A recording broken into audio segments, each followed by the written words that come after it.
guys, in this video we're going to be going back and revisiting the NECA toys Nightmare on Elm Street. This is Nightmare on Elm Street Part 4, The Dream Master, Freddy Krueger. So as we normally do, let's grab the tape measure and get some dimensions going for Freddy Krueger. Normally I would say Freddy's standing at 7 inches tall. If you technically count the little tiny hand and arm coming out from the back of his head, Freddy's closer to about 8 inches tall. I did the review initially of this guy way back in January 2012, and to quote my younger self, in the way of Freddy's accessories, he comes with squat. Basically what you see is what he has, and what he has is a series of arms sticking out from all different areas of his body, right down to the back of his head, the very back of him, and of course he's got this little tiny character sticking out from his shoulder as well. This is from the Nightmare on Elm Street Part 4, The Dream Master, which also so happens to be my favorite Nightmare on Elm Street of all time. I know many people would go to Nightmare on Elm Street Part 3, The Dream Warriors, as their all-time favorite, but I do like the fact that in Part 4, Kristen would develop the abilities of her fallen friends. It was kind of like a leveling up, so to speak, until finally her confrontation and battle with Freddy Krueger here. And here we have basically Freddy Krueger. I'm sure some spoilers, if you have not seen the movie, don't say down below, oh, I haven't seen the movie. The movie came out a long time ago, so I would hope that you have seen the movie. But at the very end of the movie, Kristen basically holds up a mirror. That's how she beats Freddy. She beats him with the divine, I don't know what you would call it, the divine light of God, as then summoning all the the souls and stuff that Freddy has basically claimed, now is ripping themselves out from Freddy and is basically just pulling Freddy out until finally his head and everything else is just ripped away and Freddy is vanquished. Or so we think. Unfortunately, again, he doesn't come with any sort of accessories whatsoever, but I guess he really more than makes up for it for all the extra sculpt that NECA did do for this figure. There's really nothing that I can see other than maybe the arms and of course the legs that is reused.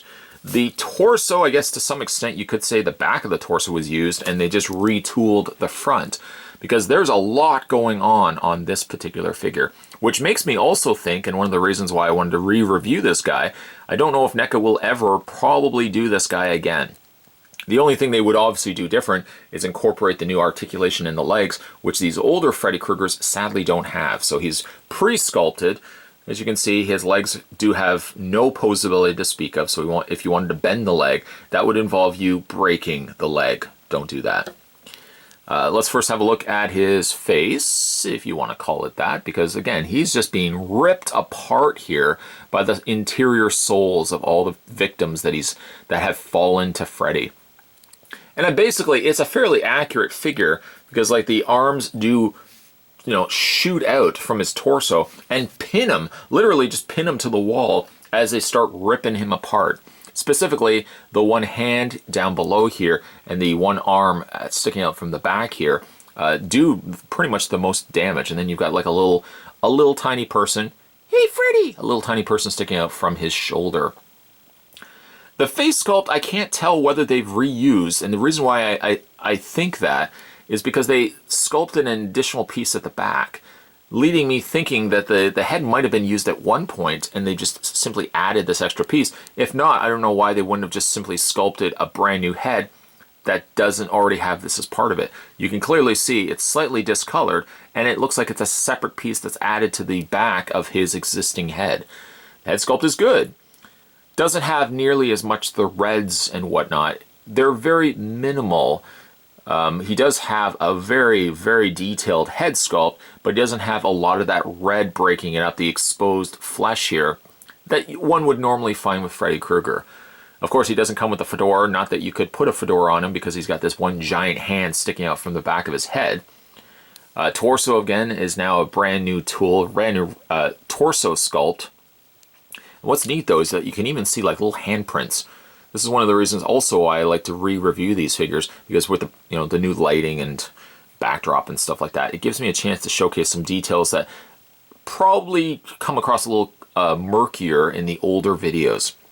But you can see like one little hand is pushing itself out. Actually, that looks like it's a couple of hands up there as well. But this one, this little predominant one hand, it looks like a little baby hand pushing its way through Freddy's chest cavity. A couple of open mouths and just, again, fantastic looking sculpting here. Now this more than makes up for it because he doesn't really have as much of the red at the top there, but he more than makes up for it in the torso section here.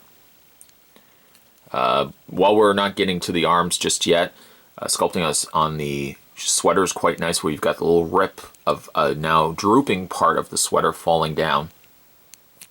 Again, the arms, not really all that much different. There's the glove. The glove has some new silver accents added there as well. The Part 4 glove is actually one of my favorite Freddy gloves as a whole. I just really like how it's got that additional raised scarring to it. It doesn't quite look like that in the movie, but you know, it has the similar nature of it. It's just not as a shiny silver as what the figure's got going on here. But the glove is nicely sculpted. No real complaints going on there. There's the interior palm. You can see, like, even the little areas. I don't spend a lot of time on doing this, and I really should. You can see, like, even the finger flesh, how it's kind of oozing its way through the open areas of the glove as the platelets and the little rings that hold the plates to the fingers are squeezing against his fingers. So that really looks neat. The blades are of a proper thickness, luckily not warped on this figure over the course of time. I've had this figure bagged away along with all my other Freddy figures, and luckily the glove, specifically, this is the one thing that falls victim to bagging your figures away. These glove blades always seem to be bent. And luckily, knock on wood, so far, they're still perfectly fine. Again, your tried and true go-to legs for Freddy. There's not much too different about that. Looks like they did add a little bit of lighter coloring here that maybe wasn't there before. But again, like, there's not really much that's changed between these legs and the other legs that we normally saw in the original Freddy Kruegers. You might get a little variation on the slight wash that they add over top of it, but it's generally this color. The boots, now we just recently looked at the Springwood Slasher, which I think had a lighter pair of brown boots versus this one right here. He's got a slightly darker boot, or darker shoe, here on the Part 4 Freddy. Alright, so that's pretty much Freddy in a nutshell. Let's have a look again at all the extra cool goodies that are on this particular figure. He has all these long, protruding, extensioned arms sticking out from the torso. And one thing that's cool is that each one of them are ball jointed, so you can hinge them back and forth. You really can't do too much with it, being the fact that, well, really you could bring them forward, I suppose, which doesn't really make all that much sense. But just to show you, you can bring the hands all forward for the most part. But again, it doesn't really look like that in the movie. More so, these arms are pulling themselves out and pinning Freddy against the wall while they're ripping themselves away from Freddy's body. And there's one of the arms that just, again, you can see pops right off. It's just on a ball joint. So really displaying this figure, while he does technically have a lot of stuff going for him, you're pretty much relegating yourself to displaying him kind of like this, even though you could really technically bring the arms forward. Each of the individual arms are super detailed, where you've got, I don't know if these are necessarily veins or just threading from the sweater. Because I know in the movie they do look awfully veiny as well, but there's some reds and some blues and greens there that almost look like they're carried over from the sweater. Each are highly detailed. I mean, they really put a lot of care into sculpting each of the individual hands. And there's the back hand, which again has some great sculpting there as well. This doesn't have any sort of posability. It's a softer rubbery plastic. Really, like, all those hands have that same sort of rubbery nature to them. One thing that also has been added, as you can clearly see the way it's been kind of applied to the top here, is this extra shoulder piece. And that's where you've got the one little character that's sticking out from Freddy's shoulder. And he has a little bit of posability. I don't know if I would say that this arm is part of him. It looks like it's a separate arm altogether. But this arm does have a little bit of swivel. You can't really do too much with the top of the head, though. But even like the little small character here on his shoulder is nicely detailed, too. kind of keeping to the same color and sculpt as the rest of Freddy's flesh. It would make sense, of course, that it's coming from Freddy, that, you know, these would all kind of have the same sort of coloring and same sort of detailing to them. Stellar looking figure. Let's run through his posability. His head is on a ball joint, but again, like, you can rotate the head left and right.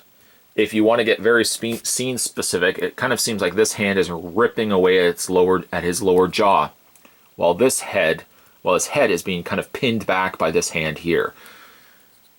These individual arms, as we've already looked at, are all ball jointed, so you can rotate them in and out and kind of rotate them and stuff like that. The arms are pretty much the same as what we got with other Freddys, but again, being the nature of the way that this particular figure is, even though you get exactly the same arms, the same articulation, it really doesn't really let you pose him in any sort of which way. Not by limitation of articulation, but just by the nature of the way that this figure is intended to be. You do have all the same articulation as you would normally get with a Freddy, with the hinge in the rotation in the lower arms and the hinge in the hands and stuff like that. But because the figure is so very specific to one certain scene in the movie, displaying him anything other than this, I think looks a little off, in all honesty. Then when you get to the lower torso, of course, you've got the ball joint, so the upper torso is a ball joint to the lower torso. And then you've got also the ball joint in the feet. With the NECA Toys Nightmare on Elm Street Part 4, The Dream Master Freddy, it's kind of the same sort of feeling I have as the Springwood Slasher Freddy. There's too many distinct things to these specific figures that I really don't see that NECA would ever entertain with maybe releasing as an Ultimate version Freddy. We've already gotten ourselves an Ultimate Freddy from the first Nightmare. We've also gotten ourselves an Ultimate Freddy from Part 3. And we're going to be getting an upcoming release of Freddy's Revenge Ultimate Freddy. It would be interesting to see what they eventually plan for an Ultimate for Freddy. This has a lot of stuff going for it. I guess NECA could entertain the idea that really they're making use of the same torso sculpt. The only thing that they have to do is change the lower legs, and the lower legs they already have. So basically, this figure could be easily Frankensteined into an Ultimate Freddy by incorporating posability in the legs.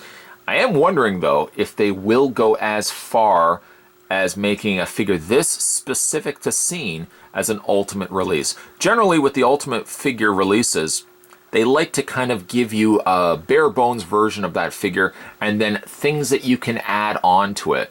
This particular Freddy, I don't know how it could really work as an Ultimate figure where you could mix and match parts.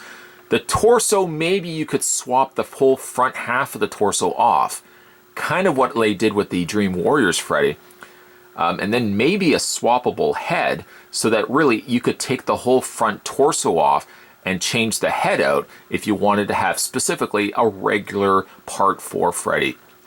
It would be interesting to see what NECA approaches when it comes to an Ultimate 4. I can only imagine we're going to be getting a Dream Master Ultimate Freddy.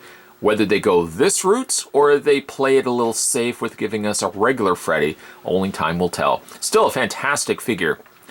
I would almost even say, I would say pick this figure up for the idea that maybe we may not ever get this figure as an Ultimate release. I say that also about the Slasher Freddy, the Springwood Slasher, but then again, you never know. A couple of years from now, we may find ourselves looking at a figure similar to this, just with additional articulation to the lower legs. Today, though, we were going back and revisiting the NECA Toys A Nightmare on Elm Street Part 4. This was the Dream Master, and this was a heavily tortured Freddy. Poor Freddy.